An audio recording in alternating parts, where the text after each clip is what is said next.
الرحيم बिस्मिल्लाहि मिनश्शैतानिर्रजीम बिस्मिल्लाहिर्रहमानिर्रहीम अल्लाहुम्मा सल्लि अला मुहम्मद व आले मुहम्मद। मोमिनीन कराम, आज मैं ज़िक्र करने जा रहा हूँ कि सफ़र की हालत में रोज़े का क्या हुक्म है। नमाज के अहकाम हम तफसीलन बता चुके हैं कि उसमें मुसाफिर ने नमाज कसर कैसे पढ़नी है, हदूद कितनी है, शराइत क्या क्या हैं। यहाँ भी वही कंडीशन है कि जहाँ नमाज कसर हो जाएगी वो तफसीली हम वीडियो बना चुके हैं। ताहम तफसीलात में जाने से कबल आपसे गुजारिश है कि हमारे चैनल सब्सक्राइब कर लें और साथ में बेल के आइकन को क्लिक कर लें ताकि हमारी ताज़ा तरीन वीडियोस आप तक बवक्त पहुँचती रहें। का हम इंशाल्लाह लिंक भी इस वीडियो की डिस्क्रिप्शन में दे देंगे। वही अहकाम यहाँ लागू होंगे कि जिन जिन लोगों की नमाज कसर होगी वहाँ उनका रोज़ा भी नहीं होगा। तो आज हम इंशाल्लाह कुछ पॉइंट्स हैं वो जिक्र करने जा रहे हैं। सफ़र में नमाज और रोज़े का एक ही हुक्म है, यानी जहाँ नमाज कसर हो जाएगी, जहाँ भी नमाज कसर हो जाएगी, जो शराइत पूरी हो जाएंगी कसर की, वहाँ आपका रोज़ा नहीं होगा, रोज़ा आपका रखना जायज़ नहीं होगा। सफ़र में नमाज और रोज़े का एक हुक्म है, यानी नमाज जहाँ कसर होगी।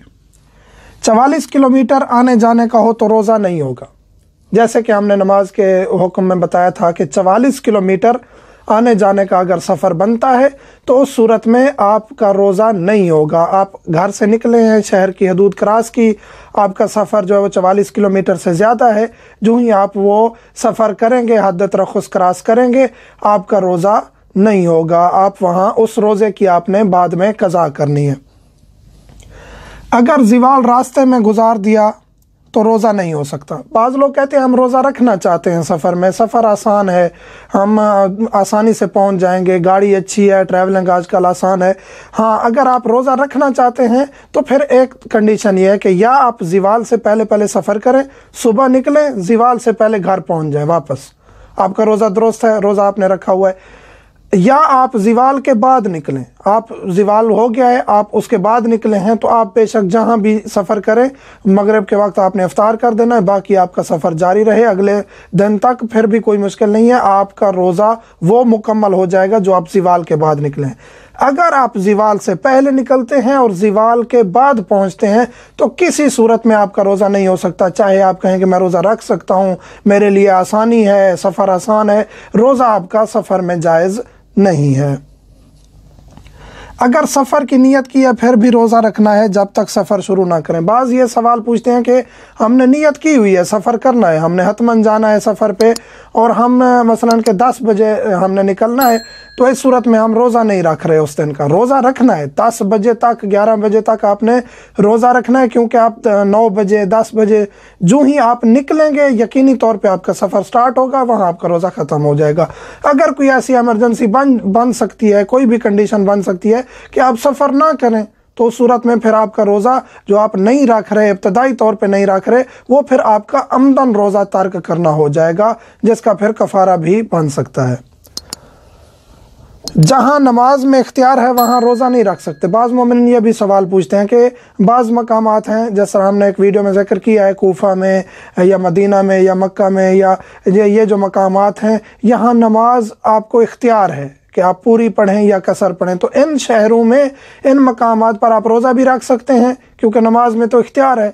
नहीं, आप रोज़ा नहीं रख सकते, चाहे आप वहाँ रमज़ान में पहुँच भी गए हैं, मदीना में, मक्का में, कोफा में, आप रोज़ा नहीं रख सकते, सिवाय यह कि 10 दिन की नियत करें, वो एक अलग बात है, वहाँ नमाज भी तमाम हो जाती है और रोज़ा भी वाजिब हो जाता है।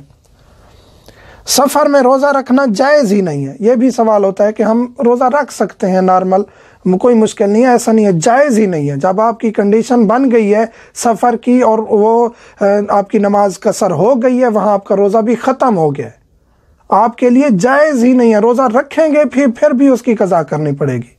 अगर रोज़ा रखना है रखें, वो रोज़ा दुरुस्त शुमार नहीं होगा, आपको बाद में उसकी क़ज़ा करनी पड़ेगी। सफ़र में रोज़ा इस तरह है जिस तरह के ख़ातून का पीरियड्स में रोज़ा ख़त्म हो जाता है। पीरियड्स के दौरान ख़ातून के मैं रोज़ा रख रही हूँ, रोज़ा रखती रहे, रोज़ा होगा ही नहीं, सफ़र में भी रोज़ा होगा ही नहीं, तो बाद में क़ज़ा करनी है। सफ़र में रोज़ा रखना जायज़ नहीं है। कसीरो सफ़र रोज़ा रखेगा जहाँ वो कसीरो सफ़र है। ये एक अहम तरीन पॉइंट है जो कि आजकल बहुत ज़्यादा पूछा भी जा रहा है कि हम कसीरो सफ़र हैं, यानी कि जॉब होल्डर्स, नौकरी है, आर्मी में है, कोई भी आपकी जॉब है, कोई भी आपका काम है, आप सफ़र करते हैं एक जगह से दूसरी जगह, आपका 80 किलोमीटर 70 किलोमीटर सफ़र है, रोज़ाना आपको ड्यूटी पे जाना होता है, वापस आना होता है, तो ये लोग कसीरो सफ़र हैं, इनका रोज़ा रखना वाजिब है और इनकी नमाज भी ड्यूटी की जगह पर भी और घर पर भी नमाज भी इनकी तमाम होगी, कसर नहीं पड़ेंगे, क्योंकि ये एक कसीरो सफ़र में आ जाते हैं। या वो लोग जिनके दो वतन हैं, दो वतन बन गए, एक जगह वो ड्यूटी करते हैं, वहाँ मुस्तकिल रहते हैं, या कॉलेज में है या यूनिवर्सिटी के हॉस्टल में है, वहाँ मुस्तकिल रहते हैं, तो वो भी उनका वतन शुमार होगा, वहाँ भी उनका रोज़ा वाजिब है और नमाज तमाम है। फिर जब घर आएंगे फिर भी उनका यानी 2 3 4 वतन बन सकते हैं, इसमें कोई मुश्किल नहीं है।